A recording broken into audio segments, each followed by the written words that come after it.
Alors, je peux remonter assez loin, hein. Pour les internautes, je crois que c'est mieux. L'origine de quelqu'un, c'est très important. Donc, moi, je suis né au Maroc en janvier 1947, si vous voulez, dans un pays où j'ai grandi jusqu'à l'âge de 18 ans. Et puis, avec mon bac et mon permis de conduire, j'ai quitté ce beau pays pour découvrir l'Europe. Je suis arrivé en France. Et j'ai fait à Assas, la faculté d'Assas. Malheureusement, c'était en mai 68. Donc les pavés, les choses comme ça. Et je me suis dit, je ne vais jamais pouvoir finir des études correctes. Et j'avais vraiment envie de finir des études pour pouvoir travailler. Donc je suis parti 2 ans au Canada, où j'ai fait HEC Montréal. Et pour payer mes études, j'ai fait prof de français à l'école Berlitz. Et j'étais professeur de mathématiques pour des adolescents. Voilà en gros le parcours. Mon idée c'était d'aller aux États-Unis parce que j'adorais les États-Unis, j'adorais l'Amérique. Et quand je suis arrivé en Amérique, j'ai vu qu'il y a quelque chose qui me manquait et je ne voulais pas que mes enfants vivent la culture américaine. C'était une culture un peu décontractée. Je me suis dit, moi, vivre des enfants comme ça, avec une trop grande liberté, pas trop d'éducation, c'est un petit peu n'importe quoi. Donc j'ai décidé de revenir à Paris et là, je me suis installé, j'étais vraiment très à l'aise, voilà, en gros. J'ai fini donc mes études et puis j'ai commencé par... j'ai plusieurs parcours pendant plusieurs vies. J'ai commencé par créer une chaîne de magasins de vêtements, puisque c'est l'époque, c'était les jeans, les choses comme ça, tout était nouveau. Donc j'ai créé 3, 4, 5 magasins. Et puis, par challenge, j'ai tout laissé à mon frère, parce que j'avais un frère plus jeune, à qui j'ai laissé, puis je suis parti pour fabriquer des robes en Côte d'Ivoire. Donc j'avais une usine en Côte d'Ivoire pour fabriquer des robes. J'ai adoré l'Afrique. Je suis vraiment un vrai baoulé. Un baoulé, c'est la tribu de Bouaké, là-bas, en Côte d'Ivoire. Et j'ai beaucoup aimé là-bas. Donc le style était fait à Paris et les robes étaient fabriquées en coton là-bas. Comme je ne travaillais que l'été et pas l'hiver, j'avais beaucoup de temps. Parce qu'on fabriquait que des robes en coton. Et puis je suis rentré par hasard dans le monde de l'immobilier. Et ça m'a passionné. Mais quand je rentre dans un métier, j'aime bien connaître l'ensemble du métier. Donc je commence toujours à la base de la profession. Et ça, c'est le conseil que je donne aux gens. Même si vous avez des diplômes, même si vous avez n'importe quoi, il faut commencer pour apprendre le métier, pour que personne dans l'entreprise puisse vous parler de quelque chose que vous ignorez. Donc il faut vraiment rentrer là-bas. Donc j'ai commencé, voilà, en agence traditionnelle, en faisant des locations, en faisant des ventes. Et après, j'ai commencé à acheter un appartement, à le revendre. Après, j'ai commencé à acheter un immeuble et j'ai revendu. Après, j'ai commencé à acheter un terrain et j'ai construit l'immeuble. Voilà, donc j'ai grimpé. Donc je connais, si vous voulez, la partie immobilière parisienne, en tout cas. J'ai une connaissance du marché assez profonde. L'immobilier, on a eu quelques crises qui ont fait un petit peu mal. Donc j'ai voulu diversifier le groupe et je me suis lancé dans les énergies renouvelables. Ça m'a passionné, donc on fait les traitements des déchets et les énergies renouvelables solaires et éoliennes. On a signé l'électrification rurale de l'île de Madagascar avec le gouvernement malgache. Malheureusement, il y a eu un changement de président, c'était un petit peu compliqué, mais bon, le projet est toujours signé avec le gouvernement, on attend de voir ce qu'ils veulent, mais ça a apporté beaucoup à l'île de Madagascar. Donc je suis revenu donc à Paris, on fait l'accompagnement des marques françaises. J'ai accompagné pas mal de marques françaises en Asie, en Malaisie par exemple. J'ai fait là, on a monté une boîte de virtuel et digital, très passionnant le virtuel et digital, avec une vue sur les Jeux Olympiques, qui est très intéressant. Voilà, donc on essaie de diversifier un petit peu tout ça. Et on a un concept qui s'appelle My Little Village France. C'est un petit village à la française qu'on essaie de créer à l'étranger. Et là, on a un projet en Ouzbékistan pour le faire. Et on a également un projet de ferme pour faire du caviar en Ouzbékistan. J'ai créé une association qui s'appelle Merci la France, à qui j'ai donné mes droits d'auteur du premier livre. C'est une association qui remercie la France parce que la France nous a beaucoup donné à notre naissance et nous on rend à des enfants français ou d'origine française, si vous voulez, un petit peu de ce qu'elle nous a donné. Donc on organise des choses pour ces enfants-là, en distribuant soit des ordinateurs, soit en leur faisant faire une visite à la mer, soit une visite de Paris, voilà. Mais des enfants mélangés, de toute culture, tout ça et tout, et une façon de remercier la France. Non, parce que, si vous voulez, quand on a un projet et qu'on aime le faire, et qu'on met tout pour le faire, il ne faut pas avoir peur de l'échec. Le problème des gens, c'est qu'ils sont paralysés par l'échec. Donc, ils ont peur. Moi, j'ai jamais eu peur. J'ai une vie très très simple. Mon père était très fortuné. Et quand je suis parti, j'avais 18 ans, je lui ai dit, je ne veux rien de toi. Je pars une main devant, une main derrière. Je suis parti avec sans un centime. Il était très surpris. Je ne lui ai jamais demandé d'argent. Et j'ai tout fait par moi-même. Mais j'ai eu des succès et des échecs. Et dans les échecs, on s'est enrichi. Si vous voulez, mais j'ai jamais eu peur de l'échec. J'ai dit, l'échec, vous allez apprendre et faire autre chose, c'est pas grave. Il y aura dans l'échec, des fois, là aujourd'hui, par exemple, après vous, j'ai un rendez-vous avec un de mes meilleurs amis. C'est quelqu'un que j'ai connu dans une affaire où on a eu un échec avec quelqu'un à qui on a fait confiance, ça s'est mal passé, mais j'ai récupéré un très bon copain. Donc, si vous voulez, il y a toujours quelque chose. Il ne faut pas avoir peur, ça fait partie de la vie, quoi. Il faut pouvoir assumer. Voilà. Et les grands patrons, si vous voulez, en fait, on les voit dans la difficulté d'une entreprise. Les vrais patrons, on ne les voit pas quand tout marche. Quand tout marche bien, que les résultats sont bons, que le chiffre d'affaires est là, qu'il y a beaucoup de bénéfices, qu'on peut avoir des belles voitures, des maisons, on peut avoir des beaux salaires et tout. Les patrons, c'est pas là. Quand ça commence à tanguer et que le patron est à la manœuvre et qu'il arrive à redresser l'entreprise, à faire ce qu'il faut pour sauvegarder les gens, pour essayer de leur donner confiance et d'avancer, tout ça et tout, les vrais patrons sont là. Donc c'est dans la difficulté. Oui, les gens critiquent. Je vais vous donner un exemple très simple. Quand j'étais à Madagascar et que j'ai signé avec la ministre l'électrification de l'île, si vous voulez, les gens sont venus m'interviewer, des radios, des télévisions, pour me dire oui, mais bon, vous êtes une entreprise française, on est encore dans la colonisation. Vous savez, les journalistes essayent un petit peu de fouiner. Et moi, je dis, je vous arrête tout de suite. Moi, je suis né au Maroc, je suis marocain, je suis africain, donc vous ne pouvez pas dire que je viens coloniser Madagascar. Eh bien, ils ont eu une autre vision de la personne. C'est comme ça. Mais il faut accepter les critiques. Moi, je trouve que c'est normal que les gens vous critiquent. Celui qui est imbu en sachant qu'on ne me touche pas et tout, mais il faut accepter la critique, il faut savoir répondre à la critique. Si elle est justifiée, il faut la considérer et en tenir compte. Et si on a du répondant, et si on sait que la critique n'est pas justifiée, on doit pouvoir s'en sortir. Il n'y a pas de mal à être critiqué. Hein. Tout le monde a des doutes, mais si vous voulez, je pense que c'est un problème de priorité, si vous voulez. Moi, je pense que tant qu'on est en bonne santé, qu'on est vivant, on peut tout faire.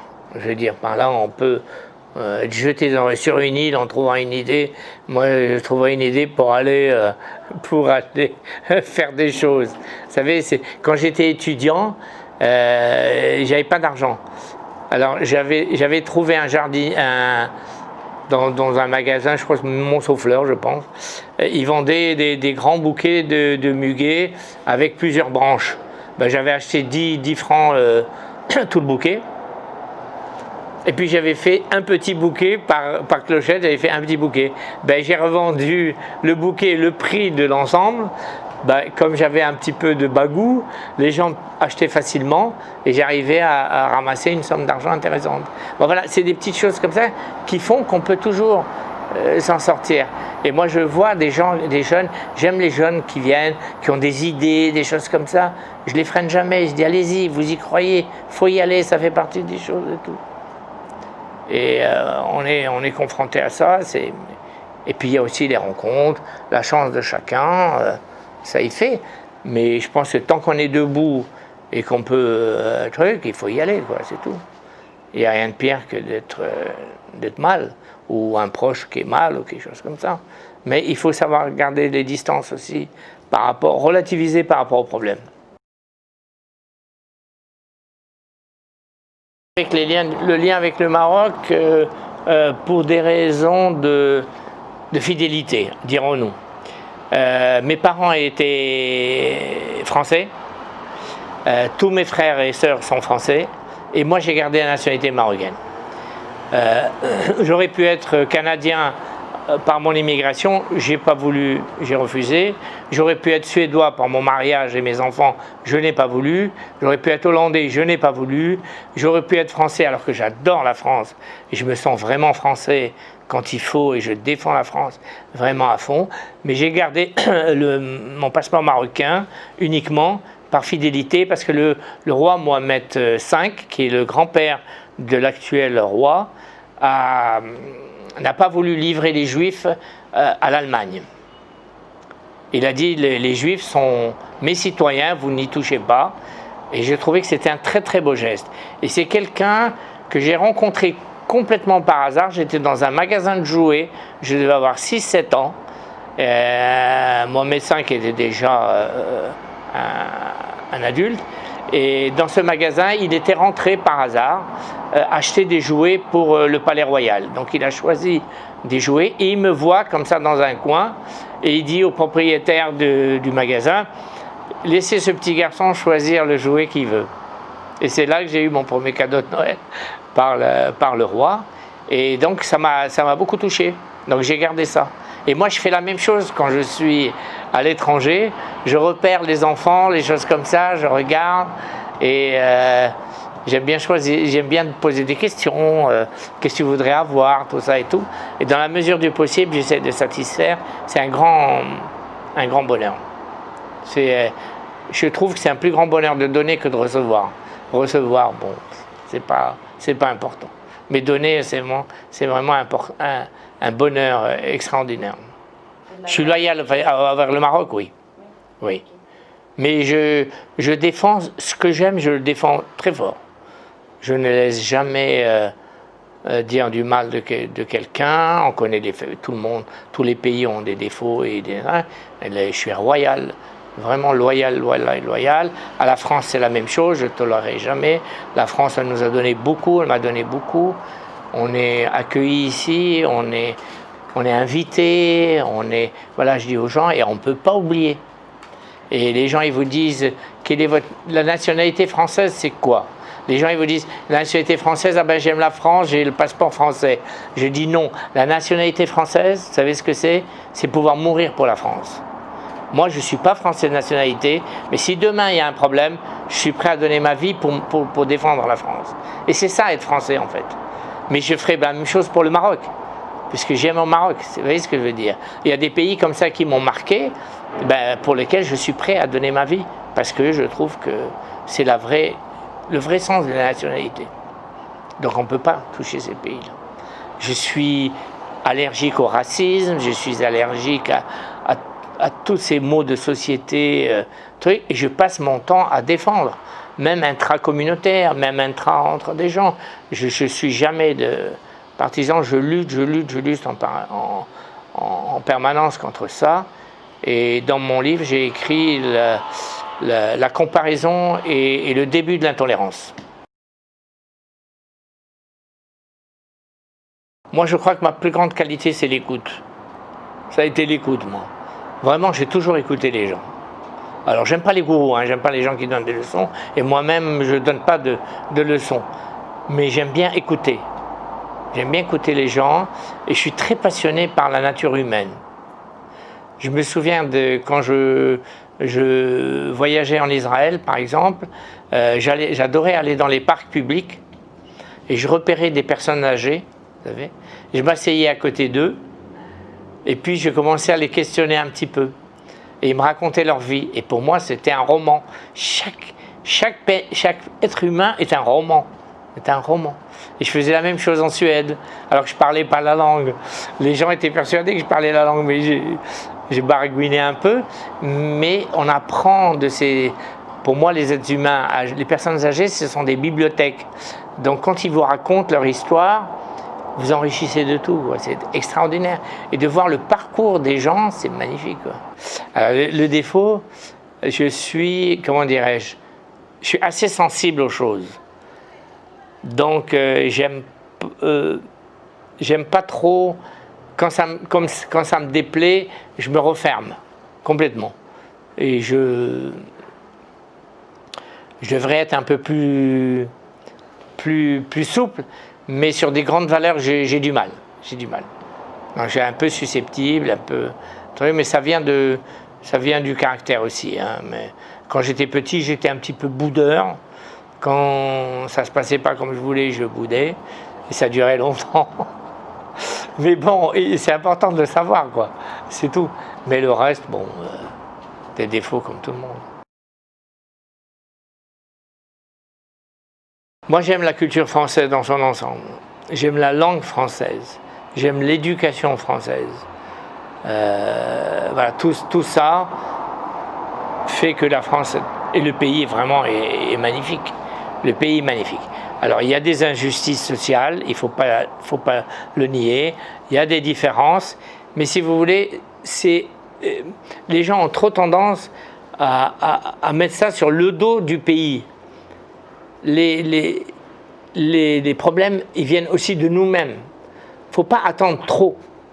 Parce que pourquoi nous on ne les aide pas, pourquoi on ne nous fait pas, mais vous, qu'est-ce que vous avez fait, qu'est-ce que vous pouvez faire pour vous-même même. Il faut vous prendre en charge.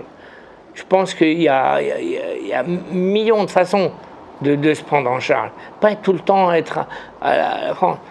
La France, elle nous donne la liberté de penser, la liberté d'écrire, la liberté de circuler. Enfin, tout ça, c'est des richesses quand même. Quand on visite certains pays qui sont bâillonnés, les gens ne se rendent pas compte. Les gens ne se rendent pas compte.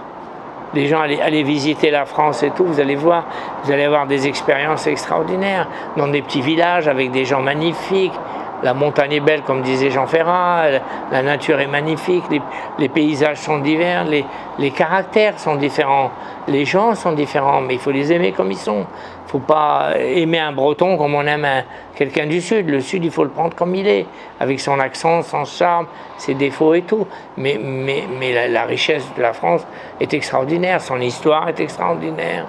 Voilà, on a quand même des vraies valeurs, on n'a pas des choses. Il faut lutter effectivement sur une injustice sociale pour aider des gens qui sont... Il faut essayer qu'il y ait de moins de marginaux possible. Et ça, c'est une lutte permanente. Et je pense qu'il faut le faire. Et moi, quand je fais un projet dans un pays, si vous voulez, je prends toujours un pourcentage du profit que j'ai eu dans le pays pour faire une action humanitaire. Toujours. Là, je vais faire une action au Maroc, une école, un ordinateur, vous voyez, pour pouvoir faire. Il faut faire des choses justement pour ces gens-là, parce que ça fait partie aussi de la façon de remercier aussi le pays dans lequel on a bossé, ou les gens avec qui on bosse. Et moi, je lutte effectivement en permanence contre les violences des femmes, les enfants, les personnes marginales, enfin tout ça, et ça peut arriver à n'importe qui. Voilà, il faut intégrer le fait que tout est possible. Tout est possible. Quand on voit l'histoire de l'homme, tout est possible. Donc rien n'est figé. C'est pas parce que vous êtes à un endroit que vous allez finir comme ça. C'est impossible. Tout peut basculer en quelque temps. Réalisez vos rêves. Mettez toute l'énergie que vous avez à faire pour la réalisation du rêve. Faites-le. Ne partez pas avec comment dirais-je, un sac à dos lourd. Soyez léger, c'est pas grave. que ça réussisse ou que ça réussisse pas, mais au moins vous dites j'avais un rêve, je l'ai fait. Il n'y a rien de pire que de dire quelques années plus tard ah ben oui, j'ai pas réalisé mon rêve et tout. Il faut y aller. C'est comme en amour. Vous aimez quelqu'un, faut y aller à fond. Sinon, pas de regret. Les gens, ils y vont pas. Oui, on n'est pas de la même religion, on n'est pas de la même culture, on n'est pas. Vous voyez ce que je veux dire? On veut faire plaisir aux parents, tout ça et tout. Moralité, on se retrouve avec quelqu'un qu'on n'aime plus au bout d'un certain moment et son rêve, on reste avec. Bon, voilà. Je pense qu'il faut réaliser le rêve. Il faut dire aux jeunes, réalisez les rêves. Mais il faut avoir des rêves. Il faut demander aux jeunes, il faut rêver. Il ne faut pas avoir peur de rêver. Pas grave, une idée, une équipe, une rencontre, et on y va. Faut pas, c'est pas plus compliqué que ça. Moi j'ai 73 ans, j'ai des rêves tous les jours. Je peux réaliser 2 ou 3 affaires tous les jours innovantes, des idées pour faire des choses. Alors je les partage avec des gens. Moi j'avais un rêve, c'était d'écrire, je me suis mis à l'écriture. Là je vais faire les scénarios de films, je vais faire les pièces de théâtre. J'ai rencontré quelqu'un qui fait des pièces de théâtre. Voilà, donc c'était un rêve, je le fais. Il faut réaliser vos rêves. Voilà, je crois que le seul conseil qu'on puisse donner, c'est réaliser vos rêves, aller jusqu'à fond, pour pas avoir de regrets, pour dire je l'ai rêvé, je l'ai fait, ça s'est bien passé, ça s'est mal passé. J'en ferai un autre et vous faites un autre rêve, c'est pas grave. Le temps passe si vite qu'il ne faut pas vivre avec des regrets. Comme disait Reggiani dans sa chanson, j'aime le temps qui reste